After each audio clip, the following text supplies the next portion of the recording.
നമ്മൾ പലപ്പോഴും കരുതും ജീവിതം മാറാൻ വലിയ സംഭവങ്ങൾ വേണമെന്ന്. ഒരു വലിയ അവസരം, വലിയ ഭാഗ്യം, വലിയ വിജയം. പക്ഷെ പലരുടെയും ജീവിതം മാറിയത് വളരെ ചെറിയ ഒരു കാര്യത്തിലൂടെയാണ്. ഒരു യുവാവിൻ്റെ കഥ പറയാം. അവൻ ദിവസവും ജോലി കഴിഞ്ഞ് വീട്ടിലെത്തുമ്പോൾ വളരെ ക്ഷീണിതനായിരിക്കും. ഭക്ഷണം കഴിച്ച് ഫോൺ നോക്കി ഉറങ്ങും. ഇതായിരുന്നു അവൻ്റെ ദിവസം. ഒരു ദിവസം അവൻ്റെ അമ്മ പറഞ്ഞു, ഉറങ്ങാൻ പോകുന്നതിന് മുമ്പേ നാളെ എന്ത് ചെയ്യണം എന്ന് 2 മിനിറ്റ് ചിന്തിച്ചാൽ മതി.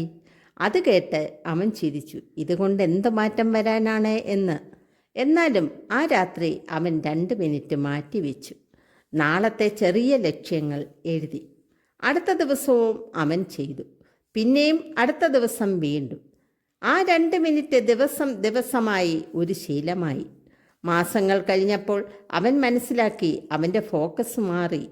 സമയം പാഴാകുന്നത് കുറഞ്ഞു, കോൺഫിഡൻസ് കൂടി. അവസാനം അവൻ പറഞ്ഞു, എൻ്റെ ജീവിതം മാറ്റിയത് ഒരു വലിയ തീരുമാനമല്ല, ഉറങ്ങാൻ പോകുന്നതിന് മുമ്പേ എടുത്ത 2 മിനിറ്റാണ്. ഇവിടെ വലിയ പാഠം ഒന്ന് തന്നെയുണ്ട്. വലിയ മാറ്റങ്ങൾ തുടങ്ങുന്നത് ചെറിയ കാര്യങ്ങളിൽ നിന്നാണ്. നമ്മൾ അവഗണിക്കുന്ന ഒരു ശീലം, ഒരു തീരുമാനം, ഒരു ചിന്ത, അതുതന്നെ നമ്മുടെ ജീവിതത്തിൻ്റെ ഡയറക്ഷൻ മാറ്റും. ഇന്ന് നിങ്ങൾ ഒരു ചെറിയ കാര്യം തുടങ്ങൂ. അത് മതി ജീവിതം മാറി മറിയാൻ. നിങ്ങളുടെ ജീവിതം മാറ്റിയത് ഏത് ചെറിയ കാര്യമാണ് ഒന്ന് ചിന്തിച്ചു നോക്കൂ. ഈ വീഡിയോ ഇഷ്ടപ്പെട്ടെങ്കിൽ ഷെയറും ലൈക്കും ചെയ്യുക.